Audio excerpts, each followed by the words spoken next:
si ven ahí la diapositiva. Sí, doctor, sí se ve. Sí se ve, doctor.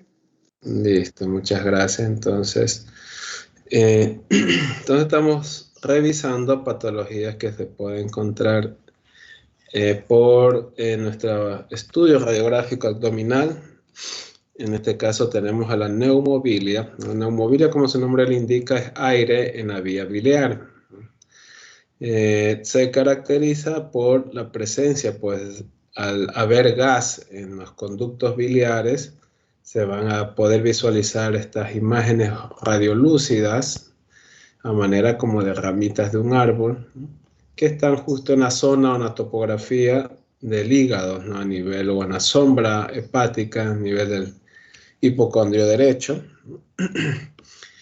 y que generalmente van desde la parte central, donde estaría el hilio hepático, ¿no?, por donde está, por supuesto, el conducto colédoco, que es la manera por donde ha llegado a las vías intrahepáticas el gas.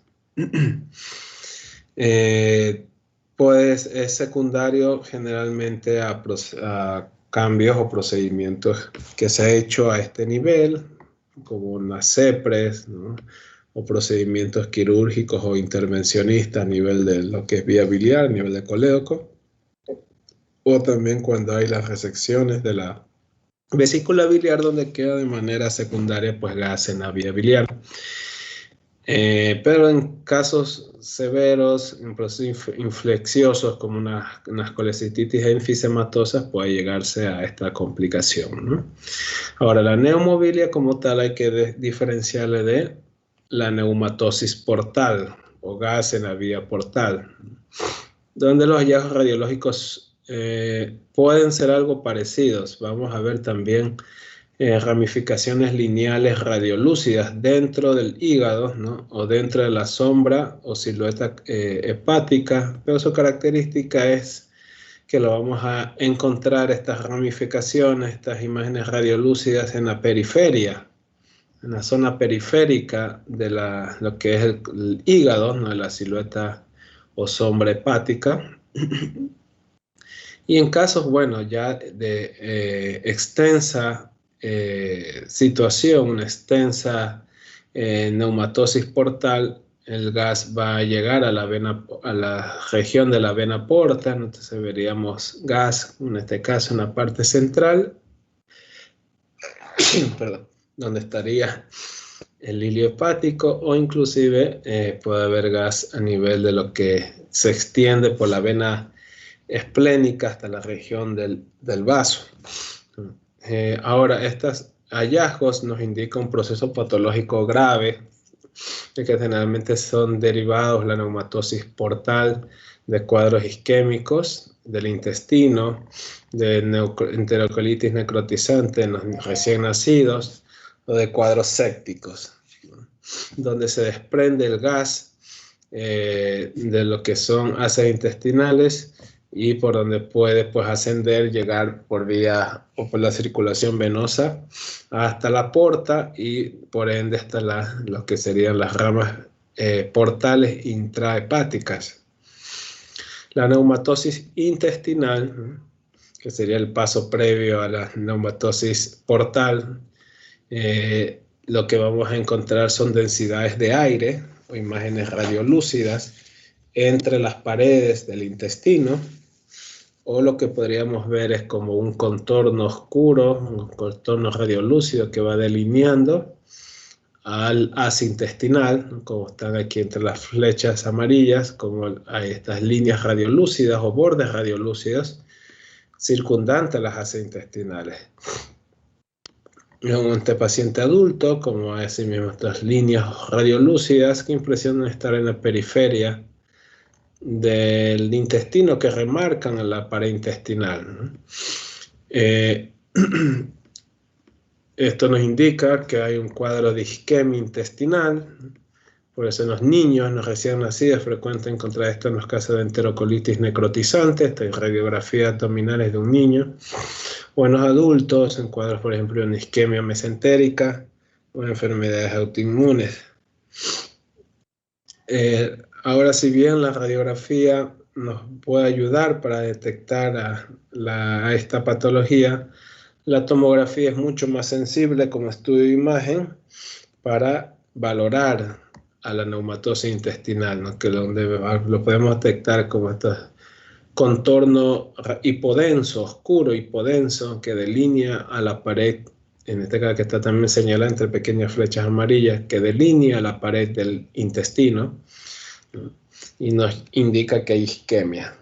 Con liberación de gas, este gas liberado puede ir por la circulación venosa hasta la vena porta y producir también una neumatosis portal.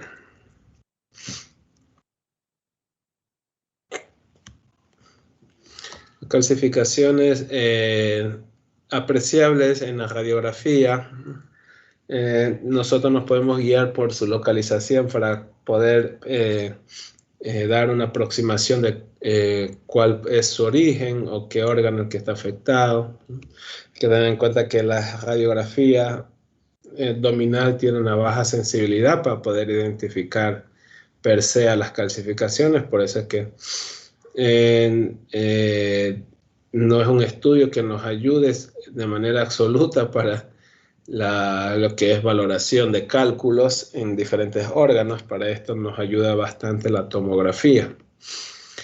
Pero por la localización de estas calcificaciones podemos nosotros, como les indicaba, sospechar cuál es el problema, si es a nivel de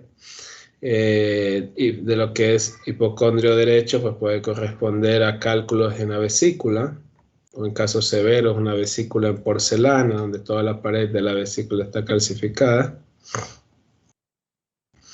A nivel de sombras renales, que está aquí el número 2, sombras renales, puede corresponder a cálculos en los riñones. O si van siguiendo el trayecto de los ureteres están en la topografía, en la región por donde van las apófisis transversas de las vértebras lumbares, en la parte periférica de las vértebras lumbares. Por ahí van las ureteres, y cálculos a esos niveles pues pueden indicar que están atrapados un cálculo en el ureter.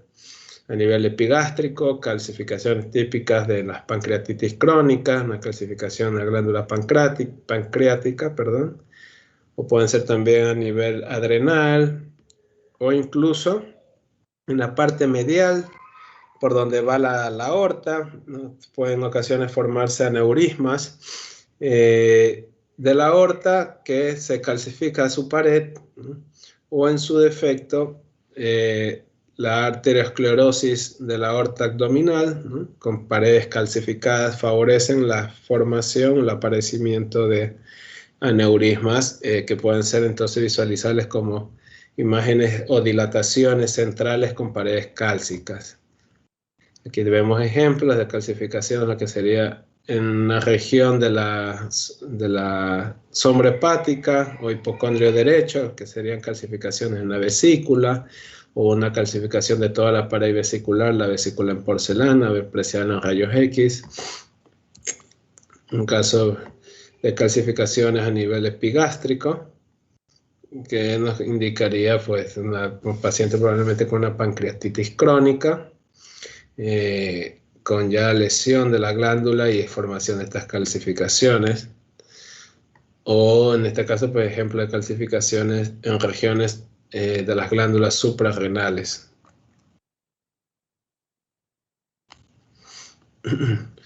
Como le indicaba, un paciente que sufre de arteriosclerosis en la aorta, con calcificación de las paredes de la aorta, como vemos en este ejemplo, ¿no? Hay calcificación en las paredes de la aorta.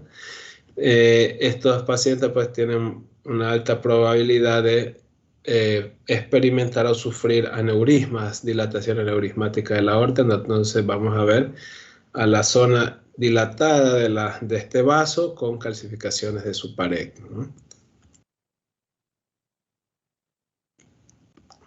Recordar, pues, para conocimiento, la aorta abdominal, su calibre debe ser menor a 3 centímetros, más de 3 centímetros, podemos indicar de que hay una aneurisma o dilatación aneurismática de la aorta, y que lo podemos encontrar por radiografías, ¿no? Pero por supuesto el estudio que tiene una muy alta sensibilidad para el diagnóstico de un aneurisma de la aorta abdominal es la tomografía con contraste, ¿no? Donde podemos ver la aorta con calibre más de 3 centímetros.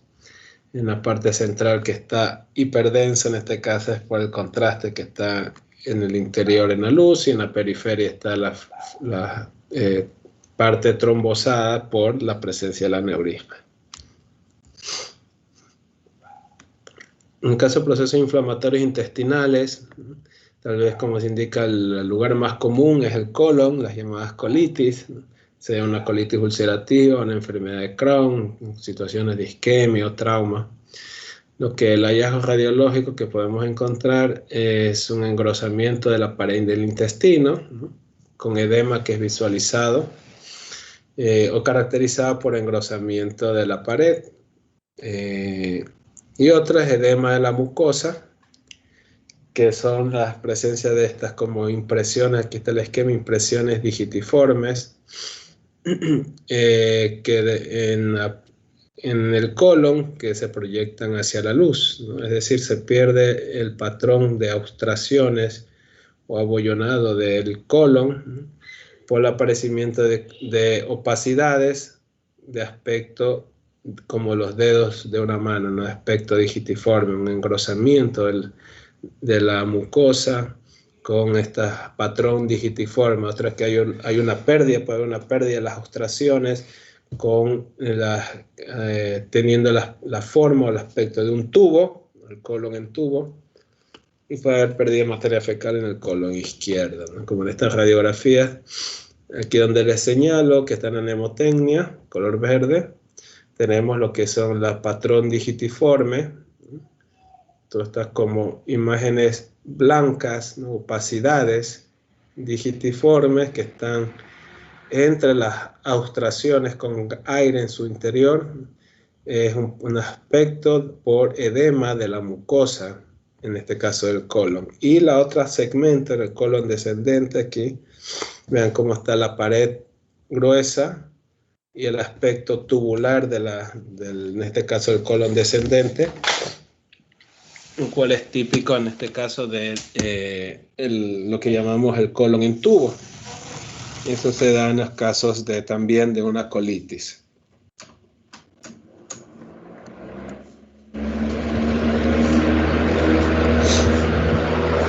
En el caso del líquido libre intraperitoneal de pacientes con ascitis, como se indica, la radiografía puede ser en ocasiones difícil visualizar o caracterizar en pacientes con ascitis. Hay estudios por imágenes que nos ayudan de manera más eficiente, como la ecografía o la tomografía. Y por supuesto viene aparte de la sospecha clínica, los signos clínicos que encontramos en la exploración, en el examen físico. Puede haber múltiples causas, ¿no? Por trauma o un cuadro de un proceso infeccioso, o propiamente ascitis, pacientes cirróticos, entre otros, ¿no? Lo que nos va a caracterizar por radiología es estas opacidades periféricas con desplazamiento hacia el centro, hacia la parte medial de las asas del intestino, y el engrosamiento de las líneas grasas properitoneales que también están desplazadas lateralmente. Como en esta radiografía típica, de la opacidad periférica, las asas centralizadas y las líneas properitoneales, grasas properitoneales desplazadas lateralmente y engrosadas. Un paciente que ya en el examen físico pues nos vamos a encontrar seguramente con abdomen distendido, sospecha de ascitis o post-trauma, etc.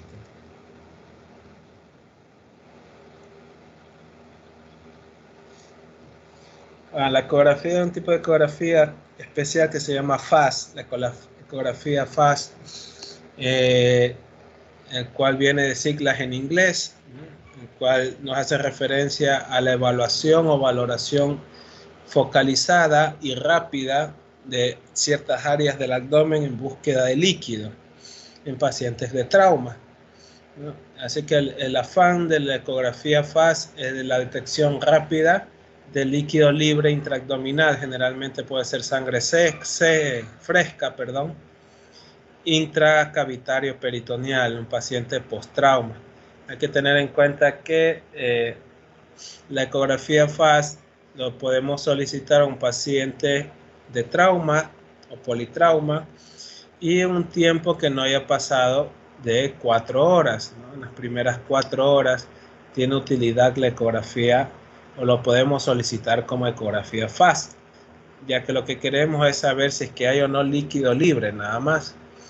Posterior a ese tiempo, pues ya nosotros podemos solicitar una ecografía abdominal o otro tipo de estudio por imagen.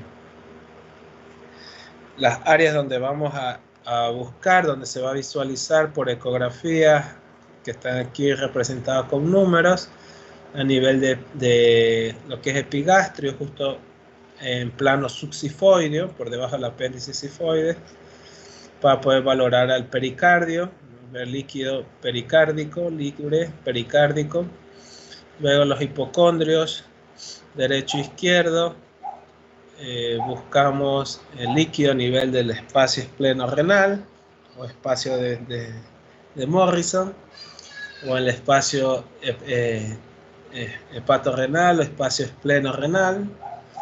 También valoramos lo que son las bases pulmonares, tanto derecha como izquierda. Vemos en las periferias, en las partes laterales, donde están las correderas llamadas paracólicas, donde el líquido puede ir bajando a la parte abdominal, y en la parte hipogástrica, para visualizar lo que es en el fondo del saco de Douglas, en el caso de las mujeres, o en el espacio recto vesical en los varones, o también espacios paravesicales.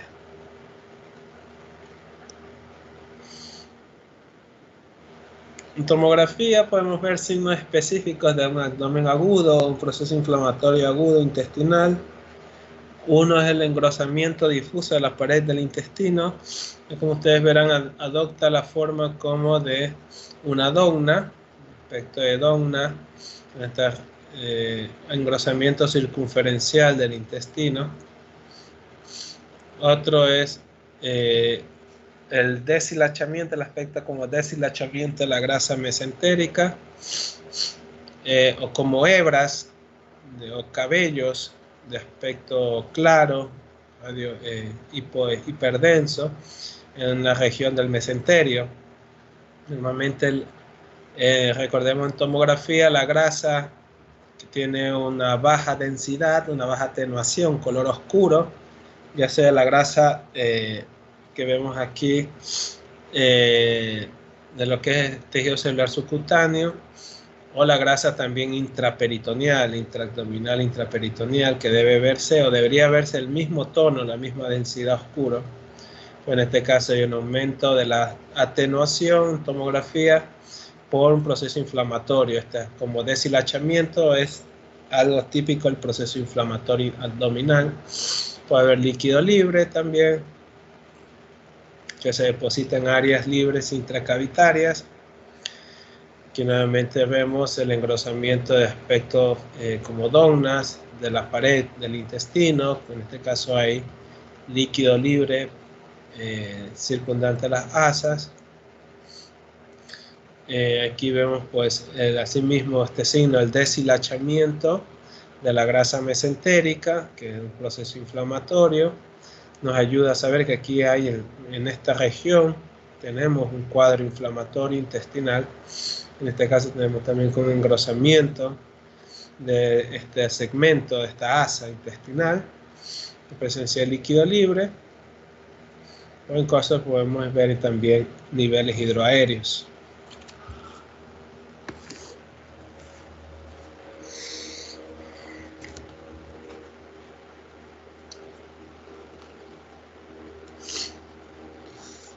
En el caso de obstrucción intestinal, las obstrucciones pues, pueden ser parciales o completas. Por supuesto, la oclusión parcial deja parte del contenido que pueda progresar a través del intestino. Puede haber una obstrucción simple o una estrangulación. La obstrucción estrangulada es cuando la vascularidad está comprometida y puede llevar a un cuadro de isquemia intestinal, ¿no? El intestino delgado lo reconocemos que está muy distendido o que está patológicamente distendido. Uno, por su calibre. Recuerden que un calibre más de 3 centímetros ya nos indica que hay una distensión del asa de intestino delgado, con centralización de las asas, ¿no? Ya que estamos hablando de las asas de intestino delgado que están en la parte medial, y la visualización en estos segmentos dilatados de las válvulas conniventes, las opacidades lineales que van de extremo a extremo o de pared a pared. Y te puedes encontrar también niveles hidroaéreos, pero que están en diferentes niveles, ¿no? Cuando la obstrucción es, en este caso, una oclusión del intestino delgado, podemos ver niveles hidroaéreos a diferentes niveles. Recordar la radiografía en bipedestación me puede ayudar a visualizar mejor los niveles hidroaéreos, que son estas como zonas radiolúcidas con un contorno bien definido, geométrico, lineal, que es por la acumulación de líquido por debajo en este caso de la asa, que está distendida con aire y gas en su interior. Doctor, Dígame. una consulta. ¿Qué es visualización de válvulas conniventes? Las válvulas conniventes que están en el intestino delgado son estas. Si ven en esta imagen radiográfica, ustedes ven esta como un tubo, que es el intestino delgado dilatado, y en su interior ven como estrías, como líneas blancas, ¿no? No se lograrán ver líneas blancas que van de una pared a otra de este intestino. O aquí también en esta imagen tubular que les señalo, ustedes verán que hay unas líneas blancas finas que van de borde a borde. Esas son válvulas conniventes, ¿no? Válvulas que están en el intestino delgado, y esto nos ayuda a saber que este segmento intestinal es de intestino delgado, valga la redundancia. Si no, estas opacidades lineales que van de borde a borde, entonces lo más probable es que no sea intestino delgado, sino intestino grueso. Esas son las válvulas conniventes visualizadas. Son líneas blancas que van de borde a borde del intestino. Y que en este caso, al ser una asa intestinal distendida, dilatada, la presencia de estas estrías como estriaciones me confirma que es efectivamente intestino delgado y no intestino grueso lo que está dilatado. Pero esas válvulas se ven se ven también fisiológicamente, no solo patológicamente. También se las puede ver, sí, un paciente normal con intestino o asas de intestino delgado con calibre normal. Lo que nos ayuda es para saber que es intestino delgado y no intestino grueso. Gracias. Ok, no hay problema. Asimismo vemos estos ejemplos, estas asas, ¿no?, que están centralizadas con un calibre, si las pudiéramos medir aquí, seguramente va a ser más de 3 centímetros, con estas líneas opacas, opacidades lineales que cruzan de contorno a contorno de todo este segmento intestinal dilatado. Estas características nos indican de que es intestino delgado que está, en este caso, comprometido, ¿no?, porque son asas dilatadas, centralizadas, con la visualización de las válvulas conniventes.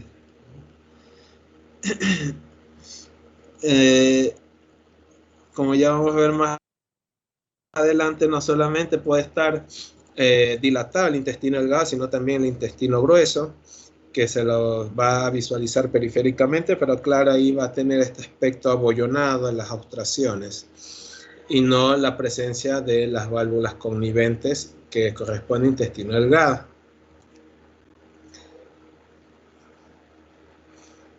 En el caso de la tomografía, ¿no? Hay que tener en cuenta que los rayos X como tal son estudios que en muchas ocasiones nos permiten detectar de manera incidental, ¿no? La dilatación de asas intestinales, ¿no? Pero la radiografía no es un estudio como tal tan óptimo para ya valorar esta patología. Lo mejor sería la tomografía, ya que es mucho más sensible y no solamente vamos a demostrar que están dilatadas las asas, sino mostrar la probable causa de la misma. Recuerden, ¿no? Asas más de 3 centímetros están en una dilatación ya patológica del intestino delgado. Ustedes ven en tomografía estas como imágenes redondeadas que están como juntas una a la otra. Son asas de intestino delgado que si las pudiéramos medir su calibre seguramente tienen más de 3 centímetros. Eso nos confirma que están distendidas. Y tenemos también asas de intestino delgado con calibre seguramente más de 3 centímetros. Y también se pueden ver las válvulas conniventes, son como líneas blancas que cruzan en el interior, en la luz del intestino, ¿no? Miren esta asa intestinal dilatada que tiene un calibre más de 3 centímetros. En ocasiones no vamos a encontrar un amplio segmento del intestino que está dilatado, sino solo un segmento corto que adopta la forma como de una U, ¿no? Como de una letra C tal vez, como aquí les señalo, esta asa intestinal como un salchichón que tiene la forma como de una letra C, y el resto del intestino parece estar con calibre normal. Eso es lo que se llama una dilatación intestinal en asa cerrada, que solamente adopta como una región específica que está alterada y que está distendida, donde también suele haber estiramiento de vasos mesentéricos convergentes hacia un punto de torsión, y tiene una morfología, como les indicaba, esta asa con la forma como de una U, una letra U, o de una letra C. Hay signos también asociados a esta dilatación asa cerrada, como el signo del pico o el signo del remolino que se ve en tomografía. El signo del pico, que es una área que termina en punta de lápiz, como les señala aquí, en punta de lápiz, que el intestino está dilatado y de repente disminuye su calibre abruptamente y adopta la forma como de una punta como un pico de un ave, ¿no? Y nos indica la zona donde debe estar la obstrucción, la oclusión. O también hay otro que es el signo del remolino, que son las rotaciones de las asas alrededor de un punto fijo, ¿no? En el caso del estrangulamiento, además de ver la dilatación del intestino, vamos a ver un engrosamiento de sus paredes, un engrosamiento que lo caracterizamos por ser más de 3 milímetros, el engrosamiento de la pared, con un aumento en atenuación y una disminución en el realce, una captación del estudio contrastado, lo cual me dice que son segmentos de intestino isquémicos. Puede producirse también neumatosis intestinal o gas en el sistema portal, una neumatosis portal.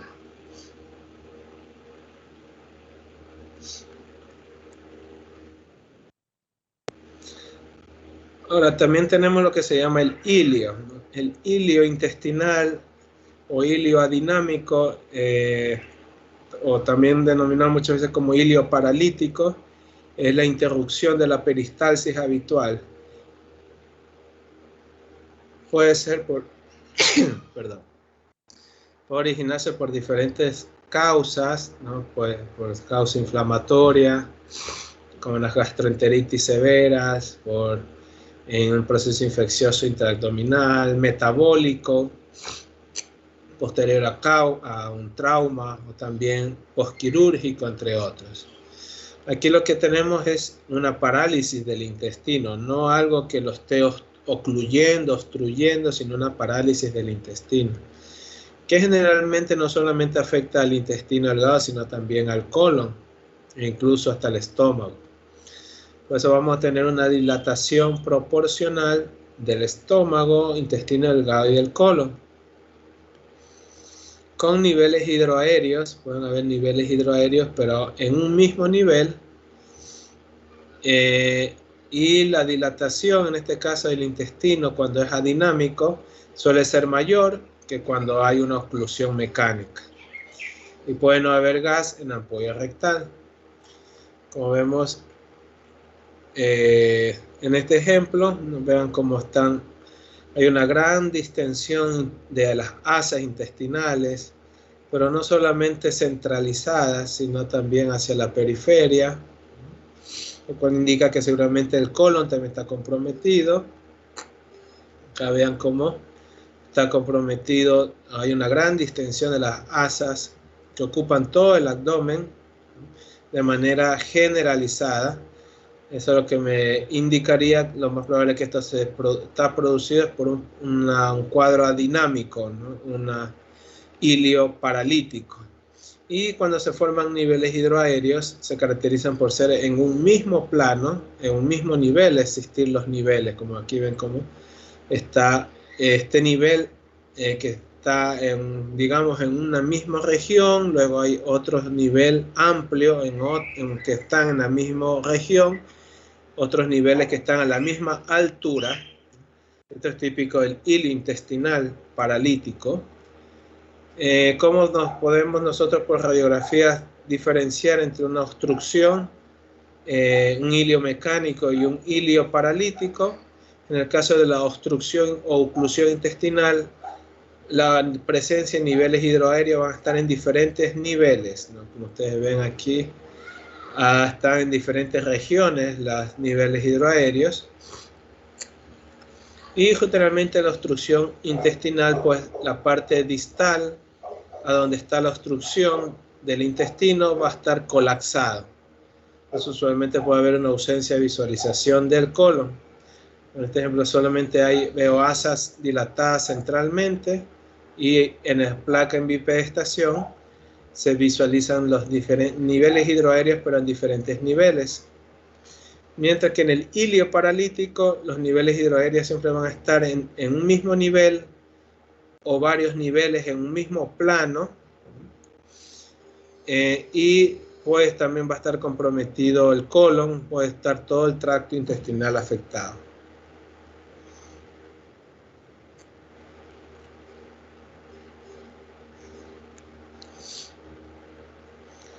En la oclusión del colon, que se dan o representa el 20% de las obstrucciones intestinales, está dado por una dilatación del marco colónico.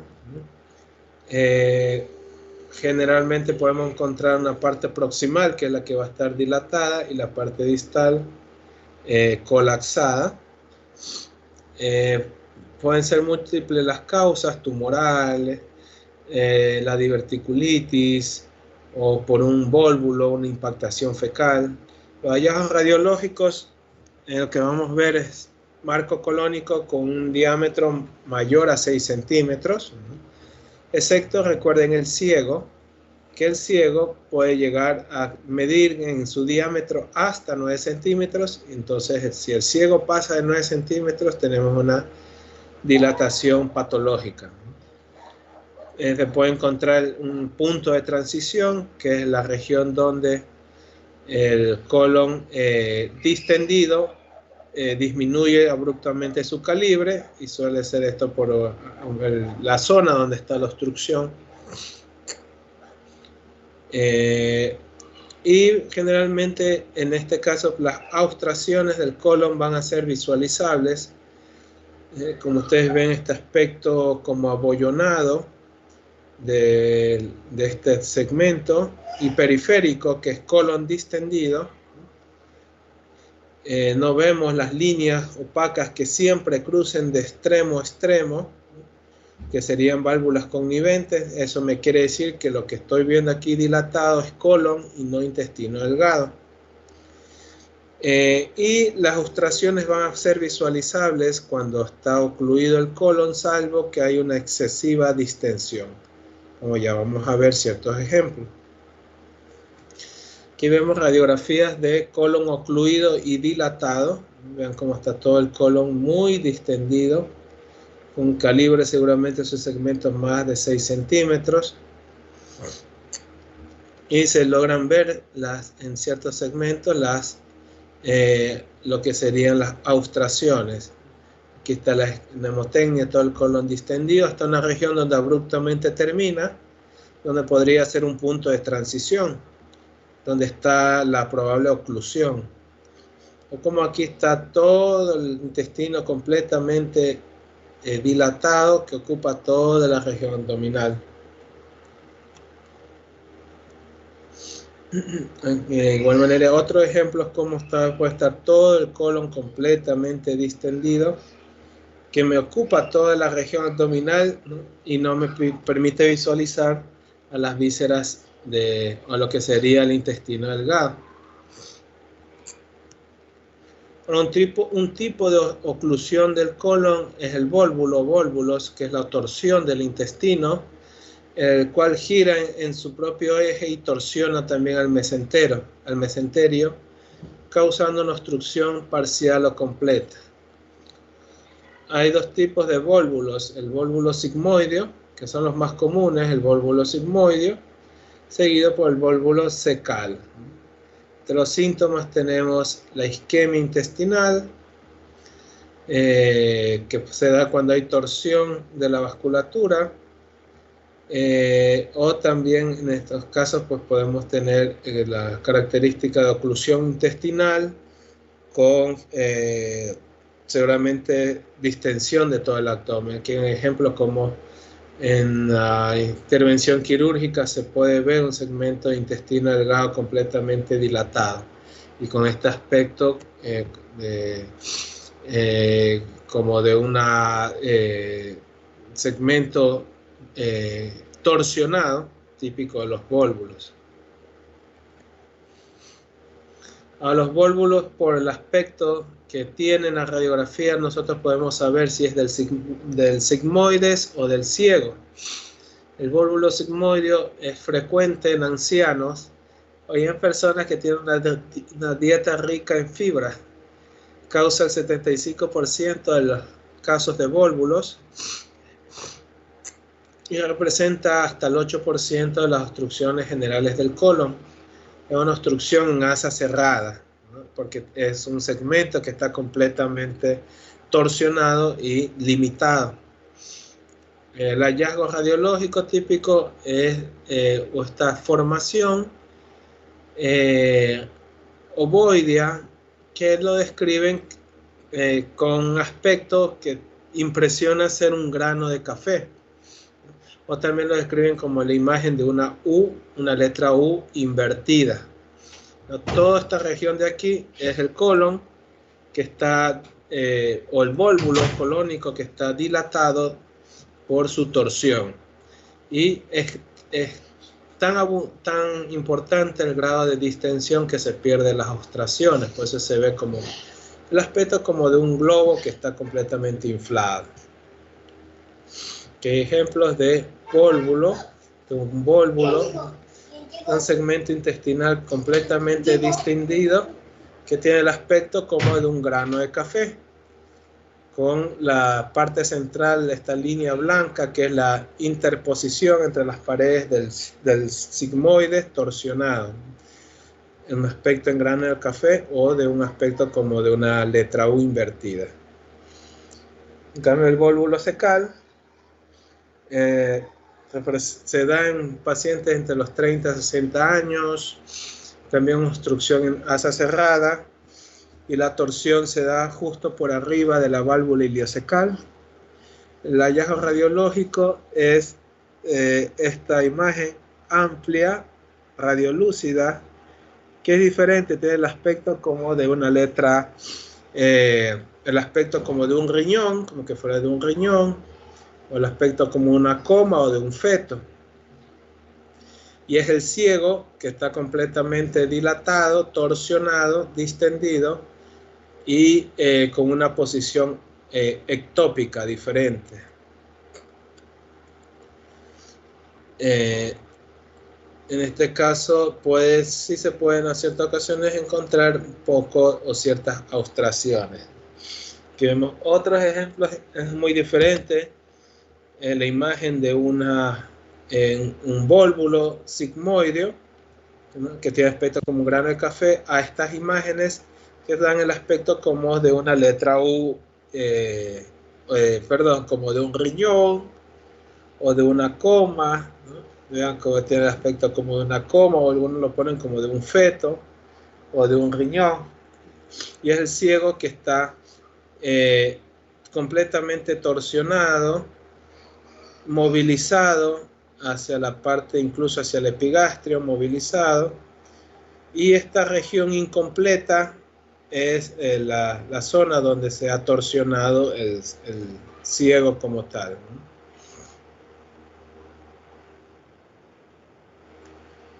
Por último tenemos la coproestasis, que es la acumulación de una gran cantidad de material fecal. Es típico de los pacientes que sufren de constipación.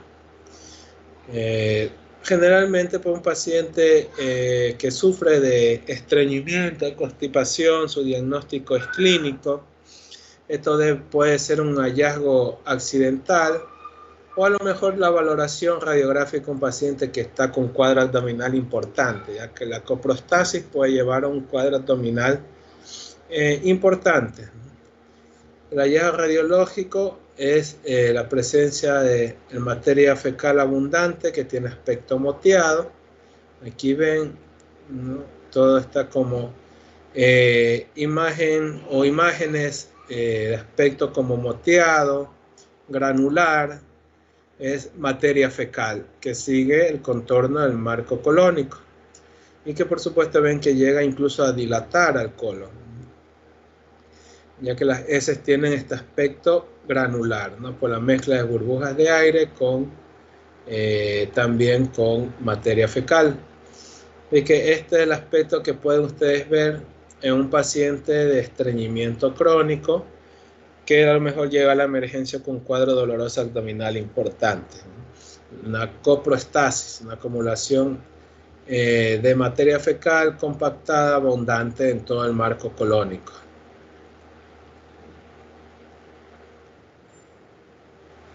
Mientras que la impactación fecal es ya una situación mucho más grave, es como su nombre le indica, pues materia fecal sólido, compactado, inmóvil, depositado en el recto y que se extiende pues del recto a lo que sería también de manera ascendente al resto del colon. Entonces lo que van a ver es asimismo la materia fecal con su aspecto granular o moteado, pero de gran tamaño, que se extiende de la región de la ampolla rectal hacia arriba. Esto lo podemos denominar como fecaloma. Este es un fecaloma, un material fecal compactado, impactado y de gran tamaño. Vean este ejemplo de la tomografía también, como tenemos esta impactación, esta compactación fecal, fecaloma, que es una gran cantidad de material fecal que tiene este aspecto poroso, como de una esponja poroso y de gran tamaño, que extiende a toda la región del recto y también que va hasta el colon sigmoide incluso, ¿no? En casos graves, la impactación del fecaloma puede llegar a comprimir a los vasos de la pared intestinal y llegar a un cuadro isquémico, que es la imagen típica de un fecaloma impactado, una impactación fecal. Doctor, ¿cómo se soluciona eso? ¿Perdón? ¿Cuál es el manejo en lactosa fecal?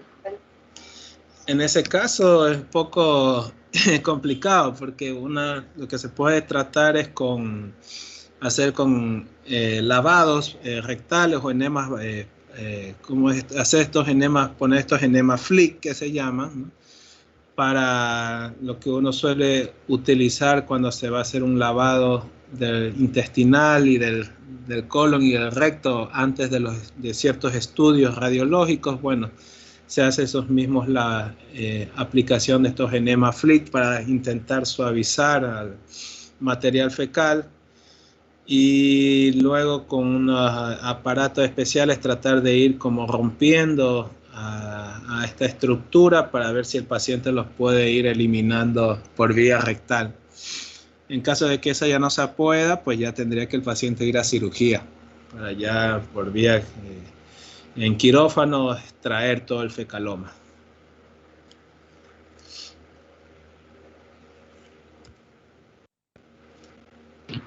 Gracias. Ok, listo entonces, chicos. Bueno, vamos a llegar hasta ahí por el momento, ¿no? Por favor, vayan revisando el material para que no se les acumule y no hay inconvenientes para las futuras evaluaciones, ¿no? Por el momento vamos a llegar hasta ahí si no hay ninguna novedad. Eso sería todo. Nos vemos el próximo lunes, ¿no? Que tengan buenas noches. Muchas gracias, doctor.